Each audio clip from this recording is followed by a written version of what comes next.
Faut-il tourner ses collets? Donc bonjour à tous, vidéo spéciale pour les membres. On va voir ici, les mythes ont encore une fois la vie dure dans le tir, celui-ci en fait partie. Et si ça dure depuis aussi longtemps, c'est qu'il y a forcément aussi une part de vérité. Donc on va voir, je pense, pourquoi ça dure et d'où ça vient. Donc tourner ses collets, pourquoi? Généralement on se dit c'est pour améliorer la concentricité. Donc oui, ça peut être le cas, mais pour rappel, on est quand même sur le diamètre extérieur. Le diamètre extérieur du collet, lui, il rentre dans la chambre. Normalement, il y a de la marge, donc finalement, c'est pas tellement utile. Et ça, c'est pas ça qui va empêcher votre balle d'être de travers à l'intérieur du collet. On travaille sur l'extérieur. Comme votre cartouche, normalement, si vous êtes dans une arme notamment grande série, elle va rentrer dans votre chambre. De toute façon, il y a de la marge autour, donc finalement, peu importe que le diamètre extérieur du collet soit parfaitement concentrique ou non, régulier, normalement, il n'y a pas tellement d'importance. Au contraire, même si vous le retaillez alors qu'il y a déjà de la marge, vous allez créer des risques de fragiliser votre laiton autour du collet et de créer encore plus de jeu, donc il y aura encore plus de déformation à chaque tir pour prendre la forme de votre chambre. Donc ça peut être même un inconvénient. Alors du coup, pourquoi est-ce qu'on fait ça? Il y a un cas où c'est obligatoire, et ça a été le cas notamment longtemps dans le bench rest, surtout pour le 6 PPC 262. Et comme les résultats de son calibre sont exceptionnels, c'est la cartouche la plus précise à courte distance, donc inférieure à 300 mètres. Je pense que c'est là qu'il y a eu un amalgame avec les gens qui ont ça, ils tournent leur collet, donc le tireur s'est dit c'est une super astuce de précision, moi aussi je vais faire pareil.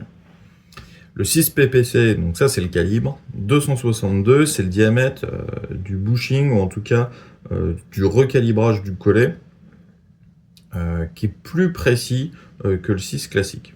Donc si vous faites du 6 PPC classique, je crois de mémoire que ça doit être 265 environ. En fait, si vous arrivez avec ça dans une chambre match qui est à 262, l'étui il va carrément pas rentrer dans la chambre. Donc c'est pour ça que dans ce cas, si la cartouche ne rentre pas, vous êtes obligé de tourner le collet pour pouvoir chambrer cette cartouche. Donc c'est pas une astuce de grand chef indien pour tirer beaucoup mieux, c'est une vraie contrainte mécanique du diamètre. Si c'est trop gros par rapport à la chambre match, ça ne rentre pas. Et pour le coup, si vous voulez vraiment améliorer la concentricité, celle qui est pratique et utile, c'est l'intérieur du collet qu'il faut tourner ou éventuellement passer un mandrin. Parce que c'est là que vous allez avoir la liaison entre votre balle et l'étui, et c'est ce qui compte. C'est ce qui va jouer sur l'alignement du canon, et c'est aussi ce qui va jouer sur la tension du collet. Et c'est pas l'extérieur qui joue avec le vide de la chambre. Moi, a priori, je me dis que ça sert à rien de jouer là-dessus, alors que c'est en contact avec rien du tout. Donc finalement, pour 99% des tireurs, on se dit ça sert à rien. Alors c'est pas tout à fait vrai. Il y a des cas où vous devez à nouveau recalibrer, et c'est ce qui m'est arrivé notamment, ce qui m'a donné envie de faire cette vidéo. Si vous recalibrez avec un bushing, ce que je préconise pour la précision, ça veut dire que vous redimensionnez avec précision l'extérieur de l'étui, et je vous recommande aussi de faire un mandrin pour l'intérieur, là vous êtes au top. Donc vous avez un contrôle parfait de la tension de collet. Vous jouez à la fois sur l'intérieur et l'extérieur du collet. Mais ça, c'est valable que pour une épaisseur d'étui et pour une balle.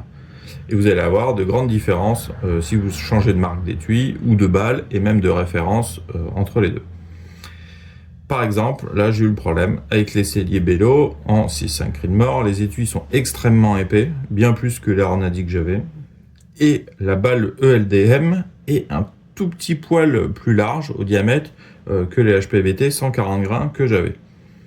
Ce qui fait qu'en mettant cette balle plus large dans cet étui qui est un peu plus épais, j'ai beaucoup trop de tension déjà. Je sens que c'est très dur d'enfoncer ma balle, et à tel point que ça va déformer, élargir mon diamètre extérieur de collet, et que ça aura du mal à chambrer, voire ça nous est arrivé de ne pas pouvoir chambrer du tout.